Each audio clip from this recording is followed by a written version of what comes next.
All right. Welcome back to Project Geekology, episode 138. I'm one third of your host, Dakota, and today we have I think we have an excellent show planned for you. It's the culmination of our Alien discussion. You literally are listening to three super fans of this series. New to the series, super fans. I mean, some of us have, been around for ages, but we've actually been studying these films for the past 8 or 9 weeks at this point, and I think we can all safely say that we are Alien super fans, and we are going to be closing our discussion with Alien Earth Season 1. So that is going to be an awesome discussion. Again, I'm one third of your host, Dakota. I'm joined as always with Anthony, and I thought that this week we were covering Peter Pan. Did I watch the wrong show? Yes. Yeah, you watched the wrong show. Dang it. We're still on Alien. Dang it. Well, I guess, if I talk about anything Peter Pan related, then, I'm sorry. I'm sorry to the fans, but yes.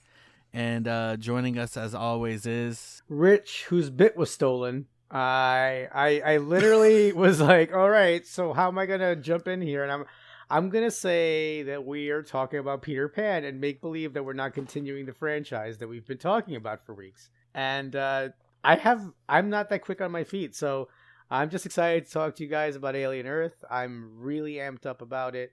I have lots of questions, so we really I need some answers, guys. I need some answers. We have no more content. This is like when I read. Somebody introduced me to the Harry Potter books, right as the 6th one came out. So I read all of them and the 6th one. And then I was like, so when's the next one? They're like, oh, it's going to be like 2 years. I was like, 2? Why would you do this to me? 2 years. I am like upset with you guys, right? The upset because I want to know, I want to see Riley come back, Don't we all? But yeah, Rich, was the bit stolen when it belongs to the company? Was it really stolen? I like that. There's so many companies, man. I agree with you, Dakota. I think that the show's going to be good. It really is like the culmination of like everything that we've been watching, and we get a lot of good in this show. I can't wait to talk about it. But before we do that, let us talk about what we have been up to. Dakota, what have you been up to? It's been a while since you've gone first. Yeah, here's the thing. When I fixate on something, because that's my particular flavor of, I don't know if it's ADHD or autism or whatever spectrum I fall into. I'm undiagnosed, obviously, but whatever spectrum I fall into, I tend to hyperfixate on things for long periods of time, and it's very difficult for me to get out of that hyperfixation. So I'm really into Alien right now. It's hard for me to watch something like Star Wars. It's hard for me to jump away from Alien and go into Star Wars. So once I get into Star Wars, it'll be hard for me to get into anything else. So right now I'm on an Alien fix. I started reading the Alien Isolation novelization. Alien Isolation, it was a video game from, I think, like 10 or so years ago that follows Ripley's daughter, which I know you guys didn't watch the special edition of Aliens. The special edition of Aliens has that one offline where Ripley says that, I had a daughter, her name's Amanda Ripley, I was supposed to show up when she was 11, and she never could because she ended up being adrift in space for 57 years, and her daughter ended up dying in that time period. So this is the game where we learn that Ripley's daughter went out and searched for her, and potentially, no spoilers because I actually haven't even got there yet, potentially she meets a couple xenomorphs along the way. So we shall see. I'm excited about it. I just started it today. And other than that, I listened to the Alien novelization, or the Alien Resurrection novelization, which was the last of the film novelizations that I had never listened to. And that was fun. I have a little bit more respect for that film now. And that's my hyperfixation that I'm allowed to, listen to while I'm at work, while I'm mindlessly plugging in outlets day after day, light fixtures in my electrical job. Yeah, that's what I've been up to. Besides Alien Earth, obviously, a couple episodes of Smallville sprinkled in there. But that's pretty much it, guys. I'm gonna throw it over to Anthony. what the heck has that guy been up to? I don't know. I actually have been like I've been really enjoying the Alien series. I've been or like the Alien Earth. So I feel like I've been spending a good bit of time on that. And then also like prepping for my trip. I have I'm gonna be gone for a couple of weeks, so there's a possibility that somewhere in that time we may go a week without an episode. Maybe hopefully Dakota and Rich throw an episode in there. It's I haven't been told anything. I don't know if they will, if they won't. We shall see. But yeah, no, I'm excited to go on my trip and just get some nice relaxation in. As far as whether or not Rich and I will carry on the pod in your absence, be not afraid, my child. We will do something. I was Be not thinking afraid. Persona 5. Oh man, that would be hilarious. But honestly, to tell you the truth, look, if I have to sacrifice being on that episode to finally get Dakota to play the game, then I shall I shall sacrifice that. Sir, but I'll tell you the only reason I said that is because as I was going through, because this ties both of you guys together. Because I was aimlessly going through the PlayStation store and I needed a fix, and I wrote Alien in, and I was really looking hard at Alien Isolation. But before I got to Alien Isolation, as I was going through the suggested games, one of them was Persona 5. So that's when I was like, that's the episode we're gonna do while Anthony's away. That's what's it? See, Persona 5 is trying to pull you in. But yeah, so yeah, Rich, what have you been up to? Well, I as we always do, we have about a 3-hour convo before we start the show. But I did get to regale the guys with the fact that I was able to successfully keep a 75-inch TV on the wall. I won my fantasy baseball league this year, and with my winnings, I basically said to my wife, well, to be fair, there was a very wide column in the center of my screen, which made, say, playing baseball difficult, and every other game where it just felt like you just had the shade in your eye and you just had to go around it. So I replaced it. It is transformative. I went from a 50-inch to a 75-inch. In terms of my room, it's probably Ray Bradbury-esque. Like it almost seems like the future. Like it shouldn't be this big. Red Dead. You've entered the Vite. I'm not gonna lie to you guys. The biggest boon to this TV is that when I played Red Dead, I always had a hard time finding the squirrels, and it's just like the size of the TV, how far it was away, whatever. I had a really hard time hunting for the smaller game, and I couldn't complete my satchels. My goodness, guys, I can see a squirrel like it's a life squirrel, like it's just like it's right there across the street. It is crystal clear. I'm killing so many squirrels, rats. It's pretty awesome. I'm not gonna lie. I'm pretty excited. Rich, are you on single digits or double digits in playthroughs of Red Dead 2? I think I crossed into my double. Yeah, because like I said, I was going to get the Alien game, and then I reminded myself, or remembered, that I know I told you guys I don't like horror movies, and I watched this whole thing with you, right? But I really don't like horror games. Like, other than Resident Evil, and I stopped playing them because they got too scary for me.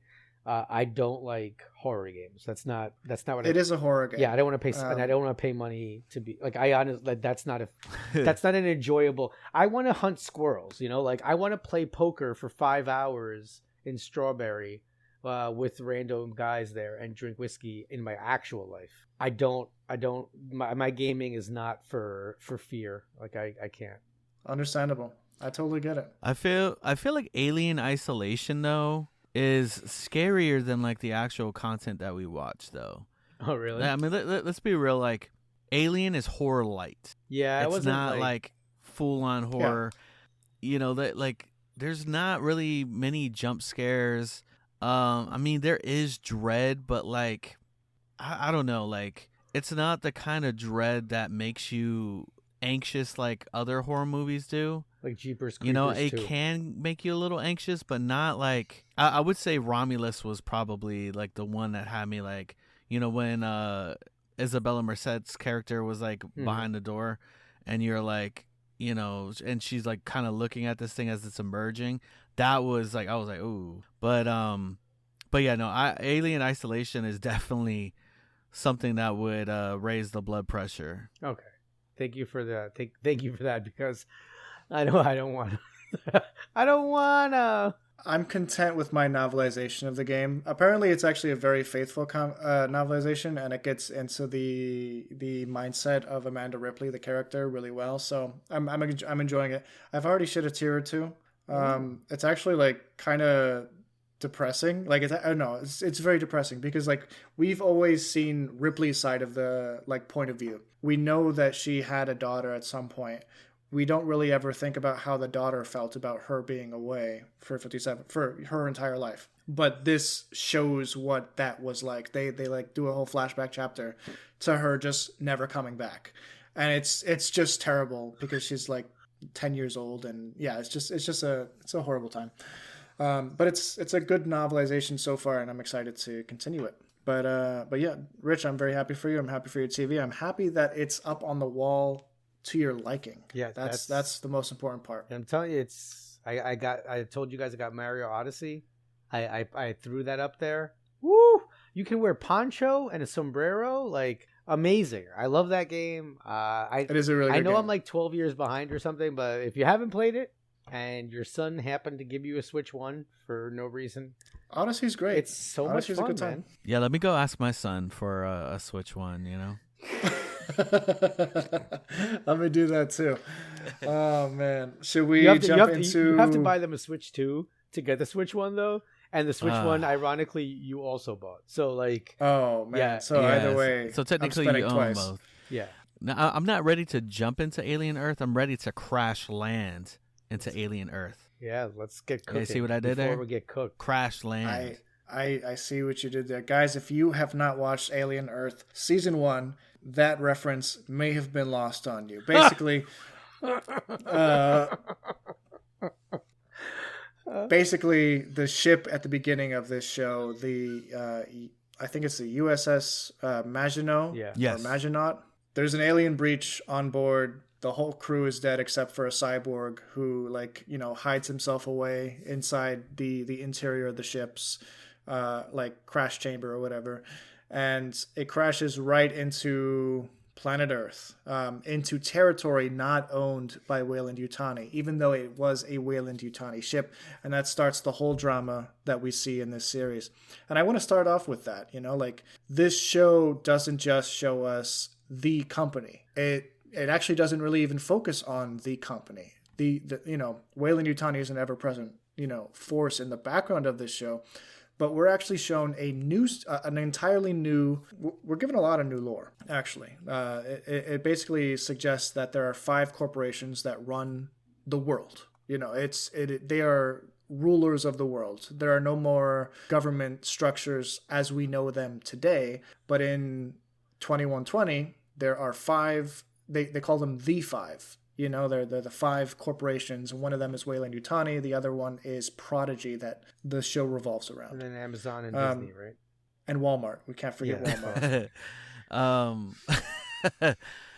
You know, honestly, I really, really liked that the show brought that up, because you remember when we first started this series, we were talking about, like, you know, what is the company? You know, they're almost governmental, you know, before we got the Weyland-Yutani, and then back then it was Weyland, not Weyland-Yutani, remember?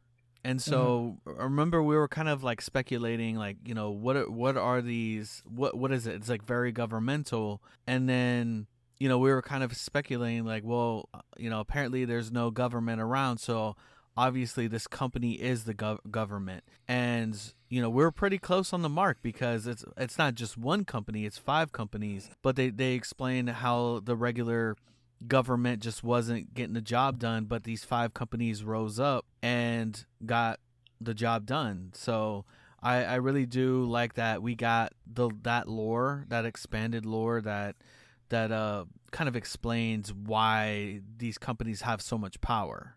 But at the same time, like, I wish we had like a 4th person on the show who could like explain the timing of everything, right? Because I just don't understand this. Like, So, to my knowledge, this is only a couple years before the Nostromo goes out towards LV 446. I think I'm wrong on that. 426. Yeah. Okay.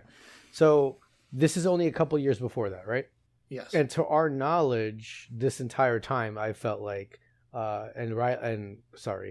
Ripley's mission, right, was to make sure at some point that the aliens never reach Earth. Yes. However, we not only find out that a xenomorph reaches Earth, but we find out that, we'll talk about that eye, all right? But we find out that multiple aliens, like, I don't understand. It seems like granted, they had to change a little bit of stuff, but it seemed like the entire crew of the Nostromo seemed, except for our good friend Bilbo, right? Like, everybody was surprised by the fact that there were these aliens. Right. All right. So we have to play around with what individuals know.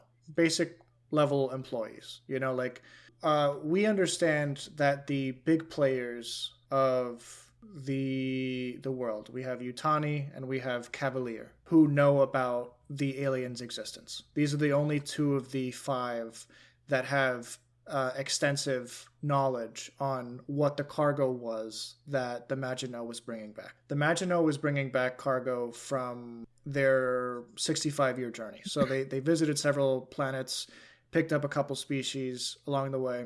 One of them, one of the planets that they presumably stopped at was LV-426. It's actually a moon, technically. Is it a forest alien lore.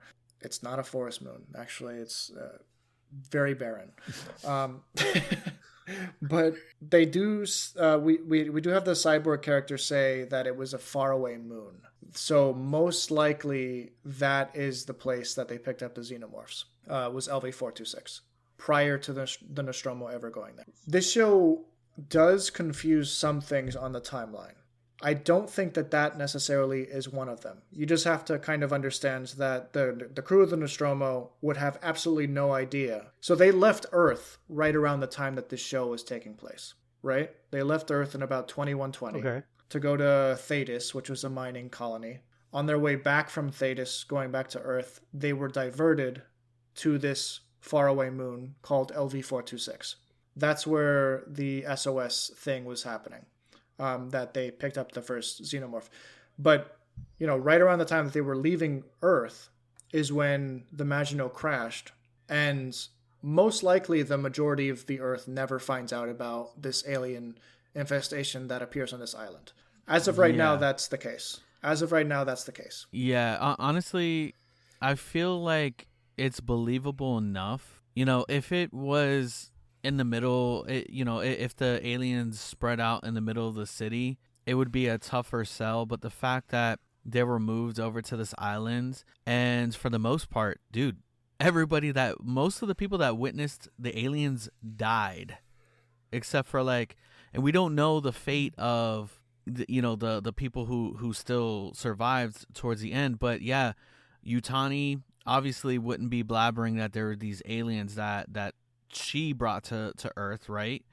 And the fact that all of what and by the end, we'll talk about the ends, but for the most part, it would make sense that Weyland Yutani would need some sort of, they're sending these people out. We're having a hard time getting our specimens back. We need to get more. So, to me, it makes sense. Am I wrong in believing, or am I wrong in saying that it is believable that nobody would find out about this because all of this happened on a pretty secretive island? I don't think you'd be, I don't think anyone holds you accountable for that. I do think that it's extremely believable that this never broke out of containment, basically. There was clearly this event on this island that was hushed up. We can already kind of tell that this is going to be a hushed event because they're basically going against both Yutani and Prodigy are going against their own governmental structures where they're kind of breaching the stuff that they have going on. Right. Yeah. right? Like Prodigy stealing the specimens, and then the specimens were being brought to Earth when they weren't supposed to be brought to Earth. Like they're supposed to be brought to some, they said that they were going to be brought to some off-world research station, but was that really going to happen? Probably not. Right. It's kind of like, if there was like a UFO that crash landed in the desert in the US and the government retrieved it and so on and so forth. This may have happened canonically in the real world, but we, the people, do not know that this happens. We will probably never know that this happened unless, this is like leaked to the general populace.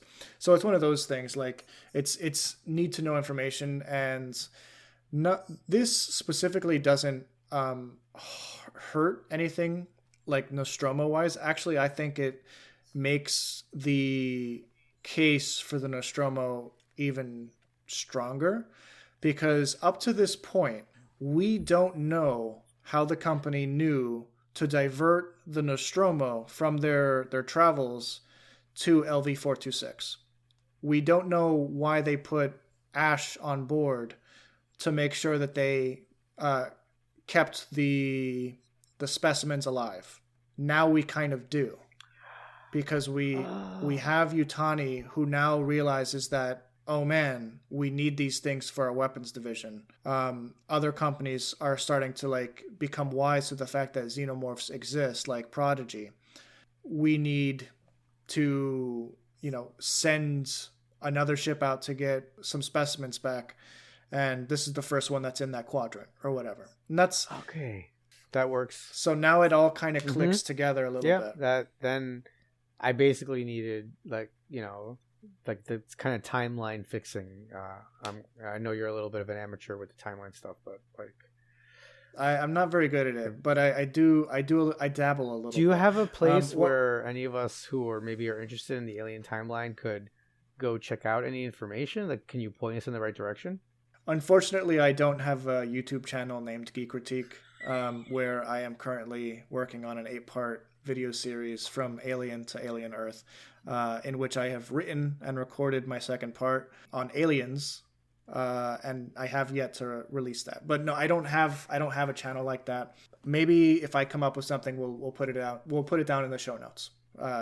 I'll figure something out. There are some timeline mistakes though, or things in the timeline that need to be wrapped a little neater, I should say. So we have the Maginot, who that has been on a 65-year journey. That's confirmed at this point. 65? Not 67. No. I'm not doing a bit here. Like, isn't that an important number for us? 60. Yeah. I'm not being funny. Like, I 65 is actually an important number.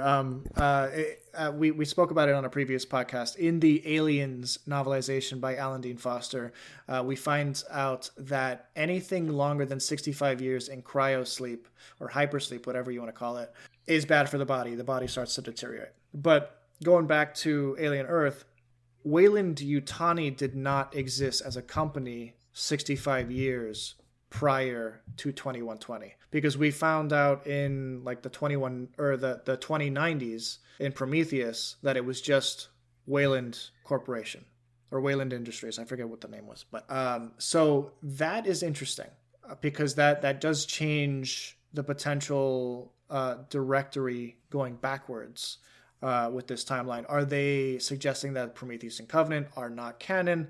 I know that the creators of the show were kind of, I think they dismissed a lot of what they didn't want to deal with within the prequels, which was the black goo and all that. I don't think they wanted to deal with any of that. So I think they just kind of disregarded it in their minds. But there is a way to make this work. So we have the cyborg character. I keep forgetting his name, but Morrow? Morrow, Mr. Morrow. I don't know how I forgot that. That's such a great name too. They have Mr. Morrow, who has a direct line to Yutani. And he keeps saying Yutani throughout most of this. So that leads me to assume that the Maginot was a Yutani research vessel prior to Yutani and Weyland coming together. And at some point, they received, like, I'm sure for a 65-year mission, they required multiple, like, care packages. And I'm assuming they got new gear that said Weyland-Yutani on it. They got a whole fix-up for the Weyland-Yutani upgrade, basically. Right. So Before that's he the way left that on I'm that looking mission. at it. Oh, I'm sorry. Before he had left on that mission, it was like her grandmother that was in charge. Yeah, so it was still, he was still dealing with the Yutani family at this point. That's the way I look at that, because instead of dealing with Peter Weyland, which he would have dealt with if it was a Weyland-Yutani thing, he was dealing with strictly Yutani. And he still is, because the Yutanis now own the Weyland Corporation at this point in the history. But yeah, so that's one thing that I think should be patched over if they ever do a second season. Just to, like, there's no reason for them to completely dismiss Prometheus and Covenant. They can ignore certain aspects of it, but they shouldn't just completely make it non-canonical. I don't think that there's any value in that. I think that makes the universe a little bit smaller. There's a line that I gotta pull up the cast list because I'm falling short here. Timothy Oliphant's character Kirsh. That was cool seeing him in there. I was like, oh my gosh, what's this guy doing? Oliphant here? he has such a great face, dude. He's so, like, it's such a classy face. It's a pleasure to see Timothy Oliphant in anything. And he did a really good job in, like, being that, like, kind of callous synth like character. That synth. Yeah, I have some comments about him. Yeah, yeah. He says a line in this that really confused me. He said, like, that Wendy has the potential to discover faster than light travel. And I'm thinking to myself, wait a minute, we definitely already have faster than light travel. There's no way you can make it to LV-426 without faster than light travel. Like, it's just not possible. Like, the Nostromo 2 years from now, coming back from LV-426, is moving like 14 times faster than the speed of light. Like, it's they have to have it. Like, it's a weird line. Anyway, the way we can calculate that is because they give us, like, an actual real world star system, Zeta 2 Reticuli, in the first movie. So by using that star system and figuring out how many light years away that is, you can calculate, okay, they have a 10-month journey. In 39 point something light years, it takes them 10 months. They're going about 14 times the speed of light. So that's how we know that they're able to travel faster than light, So it's weird that the Maginot doesn't have it, or they don't know that they have it yet. It was a weird line, so I'm just going to disregard it because it doesn't make any sense. There was something. Let's talk about the synths and the hybrids, guys. I think as we go through the conversation, we have to remember that the showrunners or whatever of Alien Earth, I read somewhere where they said, like, yeah, we're gonna follow stuff, but at the end of the day, the Alien fans are not as, I forgot the word he used, but essentially the sentiment was, they're not so held down by specific exact rules of the lore. So essentially, like, they kind of said, we're gonna observe some and we're gonna ignore others or change it if we want. Yeah. Anyway, I do respect that to some degree because I do think all Alien stuff has added and changed lore from the previous thing. Yeah, like that's a thing that's always happened. Yeah, but so long as it all works together, that's what makes it a cohesive whole. Let's dial back, because we've had synthetics, we've had robots, we've had androids. They're all the same thing. But now we have something new. We have two things that are new, actually. They introduce cyborgs, which are humans augmented with machine-like parts, which probably predates synthetics, because Mr. Morrow, a cyborg, left 65 years ago on the Maginot. That would mean that he predated the first synthetic, which was David. So cyborgs probably predate synthetics, which is pretty cool. That works in the timeline. What do we think about Mr. Morrow and his augmentations? What are our thoughts? T-1000. It's cool. I like that his character exists, because not only does he have, like, kind of that that cold kind of like machine type of. He can kind of like become synth like, but he also has like the street smarts of like a human being. Like he can, like you saw how he tricked slightly, you know. Aurush, yeah. Yeah. Oh man, I feel so bad for that. So yeah, I did too. But like, I mean, like, you know, there was some charisma there. Like, you know, hey, you want to be my friend, right? That kind of thing, dude. I mean, Morrow was his character was so that guy good. had some candy in his van. He's a tough guy. I thought he was really cool, right? Like in construction, you know, kind of T-1000 like, where he just like, you know, there's that one point where he pulls out the sword, which, you know, I'm not gonna lie, like I'd like to know like a definition of what the cyborg can do. I guess like it's almost like the T-1000 like annoyed me in Terminator 2 because I was like, what, you could just do anything, like, and then until like Arnold was able to like he could take any shape, but it can't be something that is a mechanical item, you know, like then I understood it a little bit more. I kind of wish I would have had a little bit about that, but. Yeah, like what Anthony was saying about how he's callous, you know, and we do get those scenes with, you know, his daughter, but it still seems like he's just like, well, if I had to waste my life, I'm at least going to do my job the right way, which is just like the level of dedication. That man gets so much juice like poured on him, like before they crash, like it's crazy. And you would think that would be enough for him not to want to do more, and he does more. Like he's like, no, I'm gonna keep helping you. I mean, it was he's a very interesting character. His motivations, I think, are so different in this franchise, you know, because he's not a complete synth like Ash, but he still has that dogged you know, I'm gonna finish the mission type thing, you know. Yeah, it's a certain determination that he has that we don't really see from any of the human characters previously. I mean, we have characters like Burke in Aliens who will do anything to make a buck, but we don't have anyone as like cruel and vicious and maniacal and kind of twisted in some ways as this guy, Mr. Morrow, which is kind of strange because like he crash landed. He could have easily disappeared and Yutani would have been none the wiser. You know, like he could have just never shown up again and, you know, made his own life and that would be the end of his mission. But I guess then he would have forfeited all of his pay, so probably wouldn't have been a great idea. Yeah. So I guess he did need it. He did waste 65 years of his life on this, so he might as well, you know, finish the job, whatever. Yeah. I see his. I'm starting to like come around to like his rationale as we speak. But yeah, I think it was just his left arm that was mechanized, right? I think he had a just his left arm had cyborg parts. I think he had cybernetics like in his head too, because he had connected. You're right. To, Yes. He had downloaded from the ship, dude. His moment in the ship command center kind of reminded me of Ash when he was like in the command center, like kind of taking over commands of the ship and like, you know, letting the company know that the specimens are going to be safe, kind of that kind of thing. That really reminded me of that scene or that moment in the first Alien movie. But yeah, his character was really interesting, and I liked that they had him.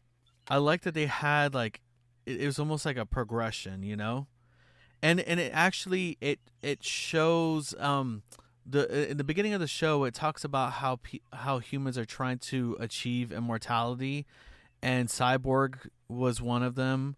Hybrid was one, like, you know, like transferring the mind to a synthetic. So that was one, and I forgot what the third one was. Synthetic, cyborg, and hybrid. Okay. Yeah. Which I thought was weird because synthetics were kind of just robots, and then hybrids were actually human, but like their mind in a synthetic. Yeah, so we gotta talk about hybrids because this is the first time in the Alien franchise where we are getting the notion that humans can create a transhumanist experience where they put their consciousness into something that will live past them. And we're given, like, I think it's 6 kids who have terminal illnesses, and their minds are just moldable enough where they're able to make the journey into a synthetic. We don't know how truthful the boy Kavalier was in that respect. We don't know that, like, adults can make the jump. I'm sure given enough time they could figure that out. They said something actually at one point. I don't know if it was like the 3rd or 4th episode, but I believe it was said that this can't be done with adults, that it could only be done with children because something about their mind is kind of more accepting. So I feel like they tried to do this with adults, and there was like it sounds like there was a mental inability for the mind to process and accept this situation, and that kids were the most malleable, kind of like how kids can supposedly, like in some things, like see ghosts and things where the adults can't. All right, so we have a couple kids. The primary kid is one named Marcy. She has a terminal cancer of some sort.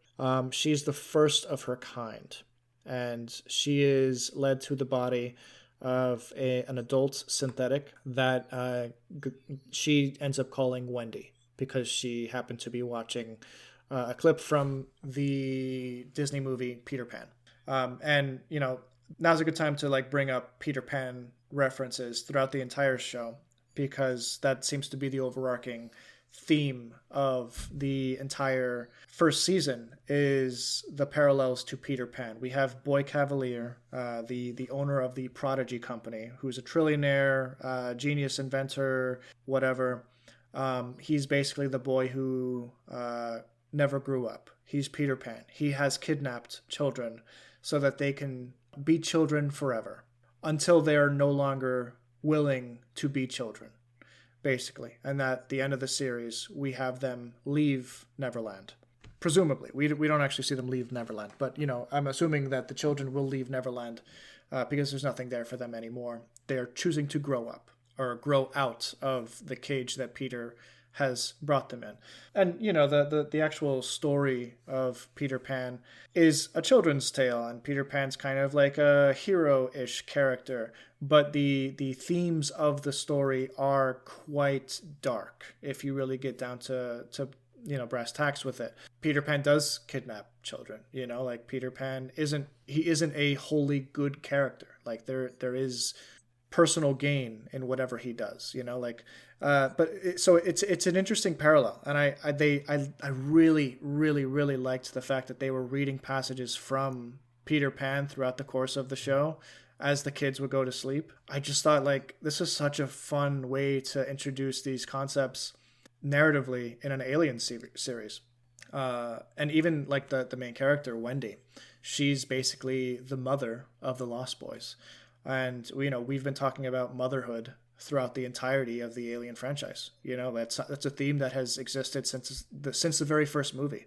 And now we have Wendy Darling, the mother of the Lost Boys. And I was kind of blown away by it. I think that they did a really good job of just tying all of this together in a meaningful way. And a lot of the kids, you know, like they had their Peter Pan Lost Boy names that they eventually kind of abandoned. You know, one by one, they kind of started going by different names or their old name.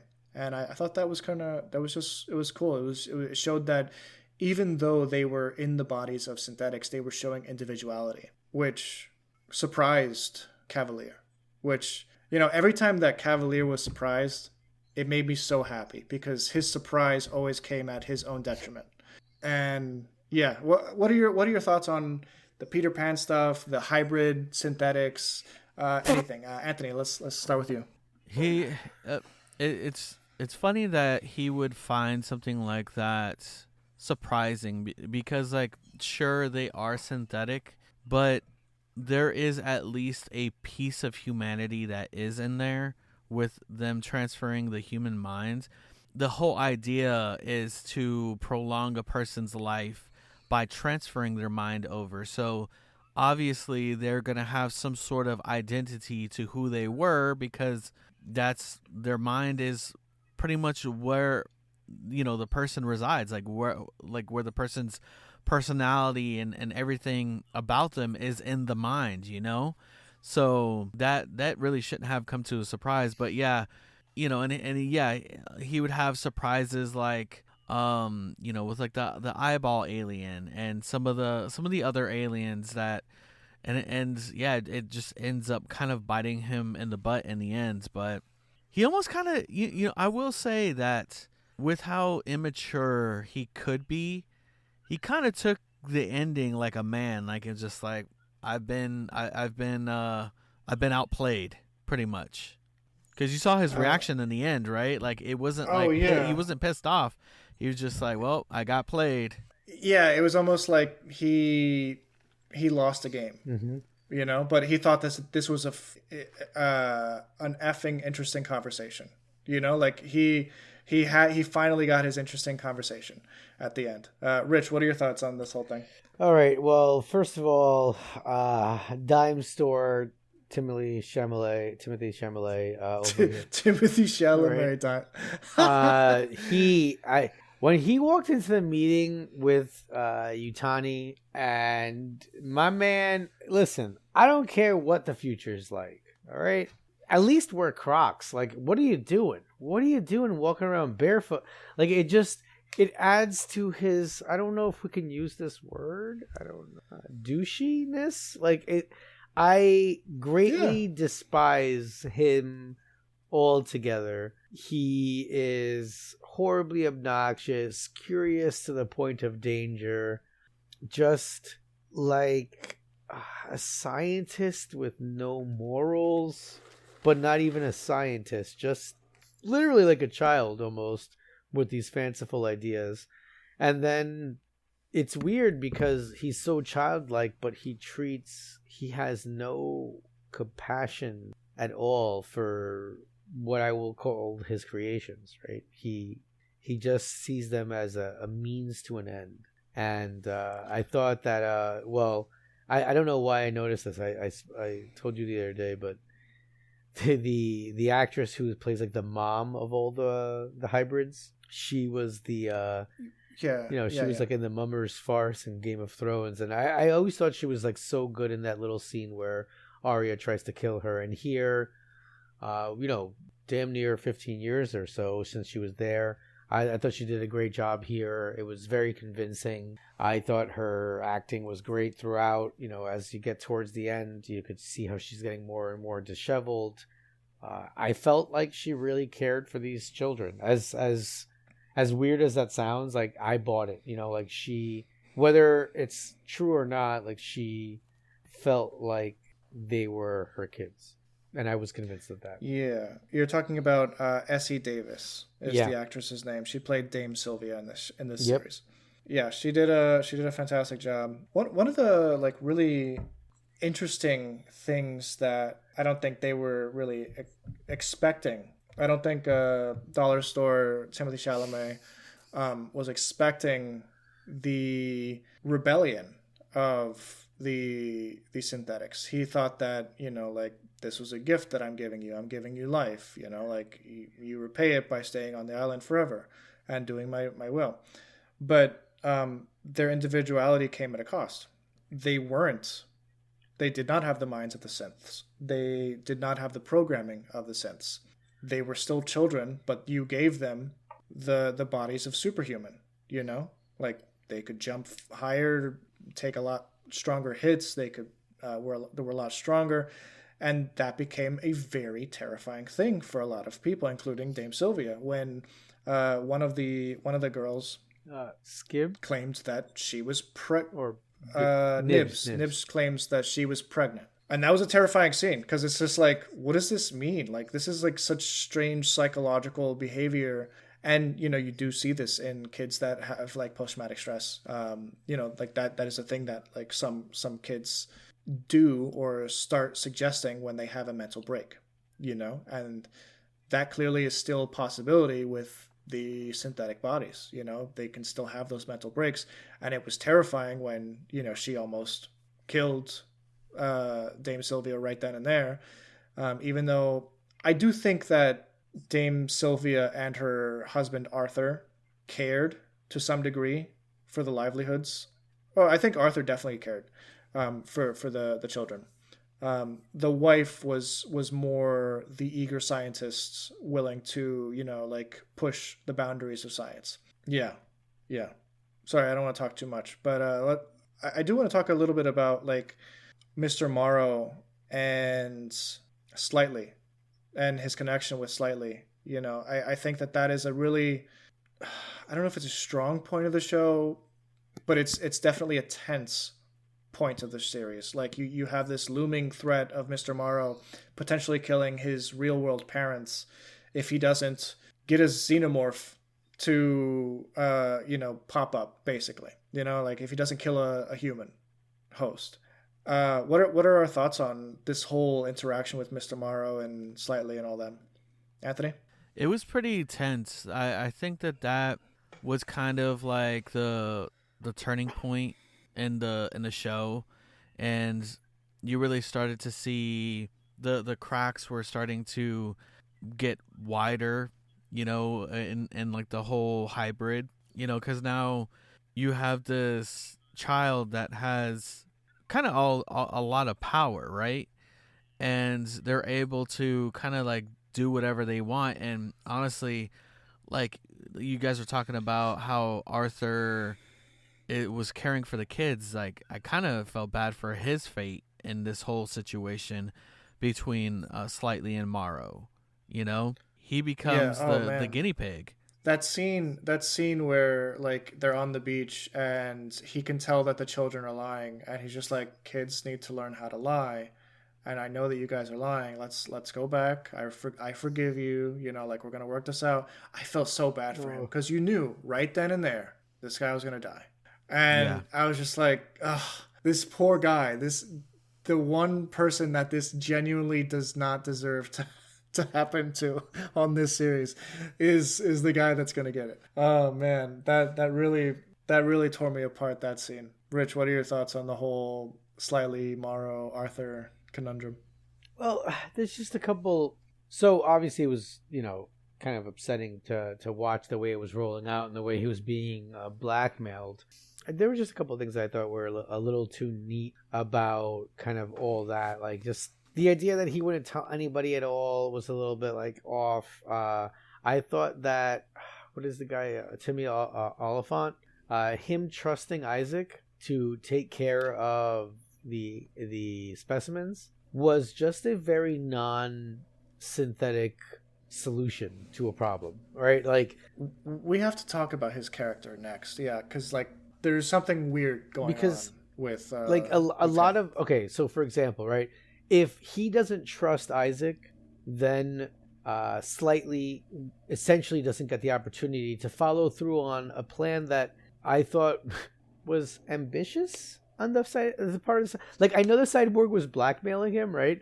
But like, I don't know, I'm trying to think of a non-mean way to say this, but how, like, it's crazy to me that Morrow believed that Slightly could not only like unleash the xenomorph, but then put it on a human host, then drag the host to the beach within this time frame, right? Like, so much had to go exactly right that that bothered me a little bit, and I wasn't completely annoyed by it until, I'm sorry, I can't remember his name, but Timothy Oliphant's character's behavior with Isaac, right? Because then Kirsh. Yeah, Kirsh. His name is Kirsh. I really don't understand like Kirsh's approach, right? Like, it's like, what are you doing, bro? Kirsh is an anomaly throughout this entire series for a number of reasons. We know that he's synthetic. We know that he, for some reason, hates this cyborg, Mr. Morrow. We don't know if they've ever met. I doubt that they ever have prior to this series. But we know that Kirsh has been listening to Mr. Morrow's whisperings in Slightly's ears all this time. And I think that he found it interesting. I think he found it like fascinating from a scientific point of view, like what would happen. So he almost treated these children like a science experiment, but he also treated this whole thing as if it were a trap for Mr. Morrow. He knew that Mr. Morrow was going to come to the island at some point, and that was the greatest threat to Prodigy's control of whatever situation they have going on. So he brought Mr. Morrow to the island so that he can capture Mr. Morrow. I think that is his ultimate goal. But something that I find is really interesting is he quotes Asimov's laws of robotics. I think it's the first law of robotics, which is I will not harm any human, or by omission of action, allow harm to come to a human. And throughout this, we see that he doesn't consider the hybrids. He doesn't consider them humans because he allows harm to befall the hybrids. But it's interesting that when that guy Arthur goes into the lab, we can presume that the synth Kirsh knew that this was going to be bad for this guy Arthur.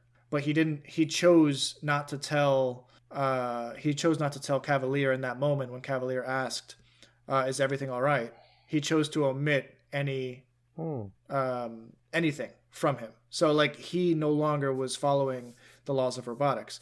It's just a really bizarre thing that I think I want to like dig a little bit more into, because I thought that was such a weird thing for him to quote earlier in the series and then not follow up on. But it's also interesting that none of the children seem to be programmed with that the laws of robotics, which seems like a huge flaw. It seems like a huge flaw that none of the children are bound by those laws, because if they were, nobody would be in any major trouble. Like I just thought that was really, really weird. We're coming up on a little over an hour of recording. Do we have anything that we want to say before we give our final reviews? Yes, I in fact do. Maybe the listeners of the show may not know this, but your wife is able to control xenomorphs. Oh yeah, she has a really good like clicking noise. It's very. I wish we could get it on the show right now. It is so distressing. And honestly, I love Wendy. She's very good at that. I love Wendy, right? Like I loved everything about her. And I admire her desire to see the good in everyone, right? As a teacher, that's kind of what I got to make sure I see one good thing in every kid, right? So I can make sure I can connect and do my job. But man, I know that Xenomorph helps her out a number of times, but every time it feels like parcel tongue, right? It feels like when Harry's using parcel tongue. Yeah, it does. You're like, I don't think you should be doing that. Like, it doesn't seem like a safe course of action. I wonder if the alien treats her like a mother. You know, like I don't know I guess she was present at its birth. And there is right? not embrace, but the affection that was between them because of so I think that exists there. But it's a weird situation. Did we find that Wendy was too overpowered by the end of the series? Anthony? She definitely had a lot of power, because you saw that she could she was able to initially hack into stuff by like touch, whereas like by the end she was able to like hack into people wirelessly. Remember Buddy's right-hand man? We end up finding out that he's a synth, and she kind of like hacks him. Yeah.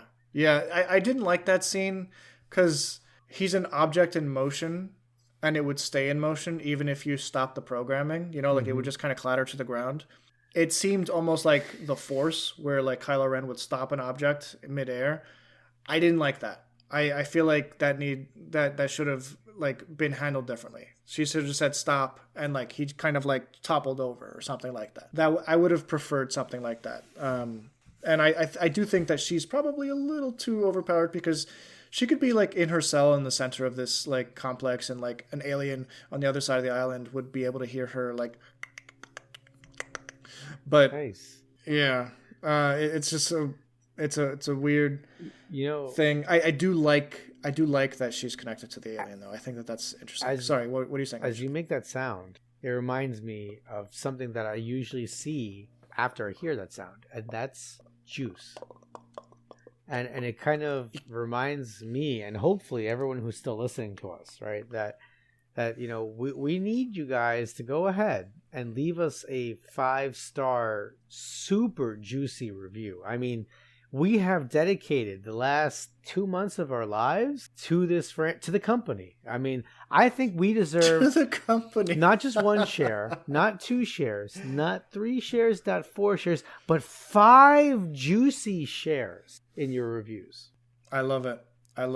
Yeah, no, I think I agree with Rich here. I think that you guys would be remiss if you neglected the opportunity for yourselves to give a juicy 5-star review to the podcast. There was a lot of juice in this episode, and specifically this season of television, because we didn't just have xenomorphs. We had flies that ate computer parts. We had upside down plants that just absorbed people and kind of like squashed them under its petals.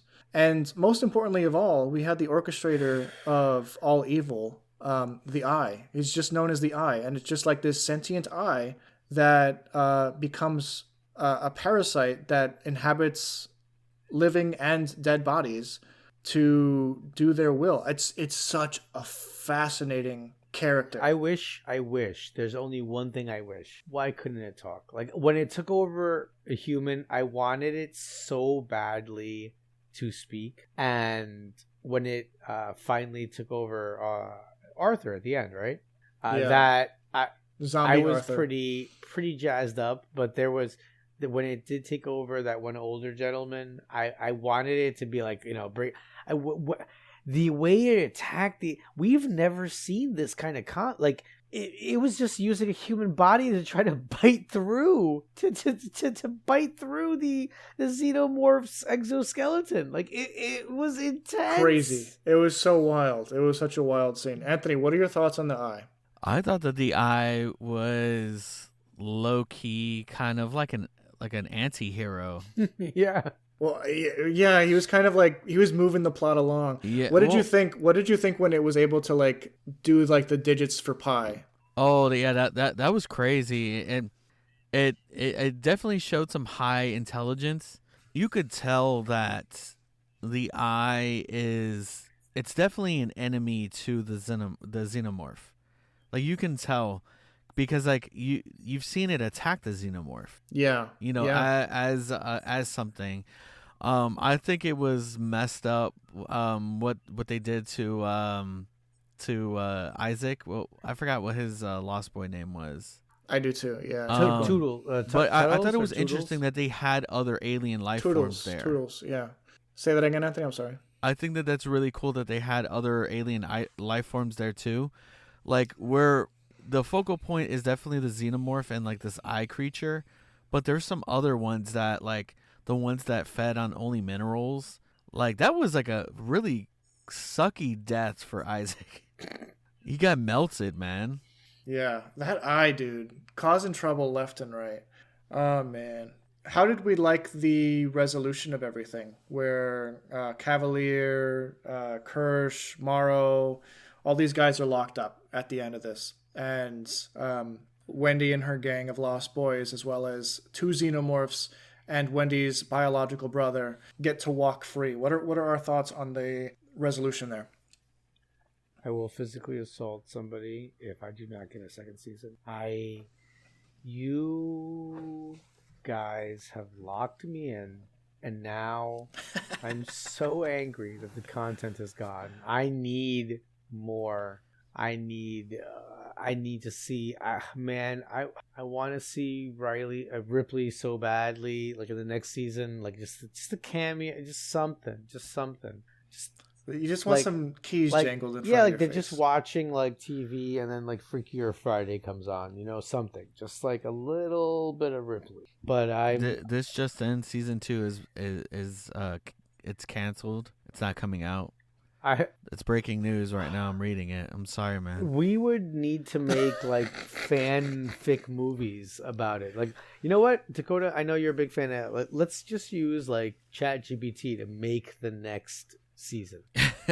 Oh my god. I would I don't my issue is ChatGPT and all these like things are good for breaking down information.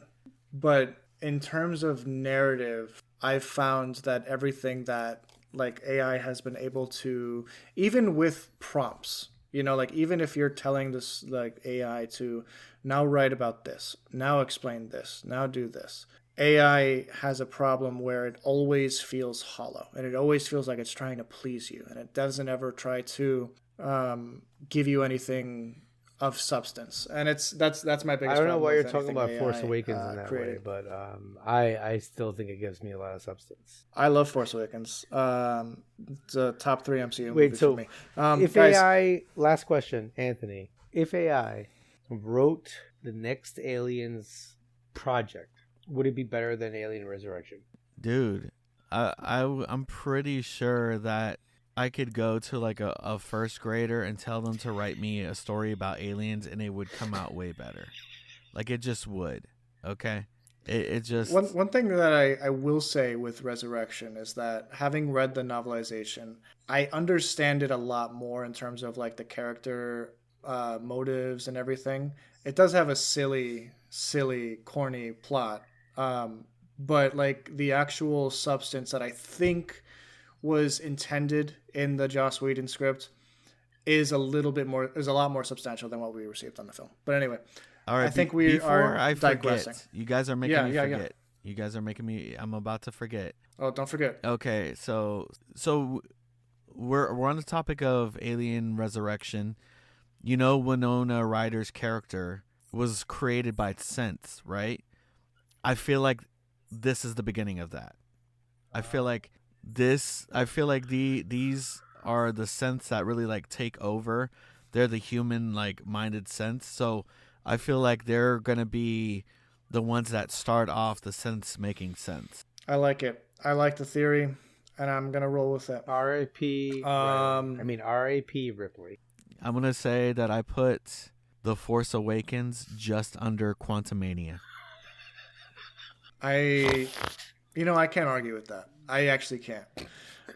It's just that good. Now, I think we are gonna bring this podcast to a close, as well as our discussion of the Alien franchise. But and Rich, you might find this pleasing to hear. In about a month's time, there will be a Predator movie called Predator Badlands, which does incorporate Weyland-Yutani synthetics well into the future. So this is past Resurrection. This is the latest on the Alien timeline that we have yet visited. And supposedly it is canonical. So we shall see. Maybe we'll do a podcast on it at some point. Maybe we'll have to do a Predator series. I don't know. We haven't gotten there yet. All right. Last minute review of Alien Earth Season 1. Rich, go ahead. I downloaded it as new content. I engaged with it. And although at first I was a little confused about the appearance of aliens on Earth, I thoroughly enjoyed it. I think that even if you've never seen any Alien movie, it is a super fun watch. And I wholly recommend it, if only for the eye. If only for the eye. Anthony, what are your final thoughts on Alien Earth Season 1? I think it was really good, man. I was like really blown away. And honestly, like it gave me kind of like Stranger Things vibes a little bit, which is funny because I know that Stranger Things gets stuff from Alien, but still, like, it was really good. Like, I mean, fantastic show. Art imitates art. Imitates art. Yeah, I agree with you, Anthony. I think, and it's funny, you were texting us over the past couple days that you were watching the series, and you're just like, wait, is this actually like really good? And you were kind of, it looked like you were like actually surprised by like how well that this was produced and everything. And yeah, it's a well produced series. It's a nice addition to the Alien canon, whether you consider it canon or not, or just a fun series. It's a good time. It's a really good time. And I don't know if it breaks my top 5 MCU films. I don't know if this one does, but we'll if I might have to come back and like reorganize my list at a later date.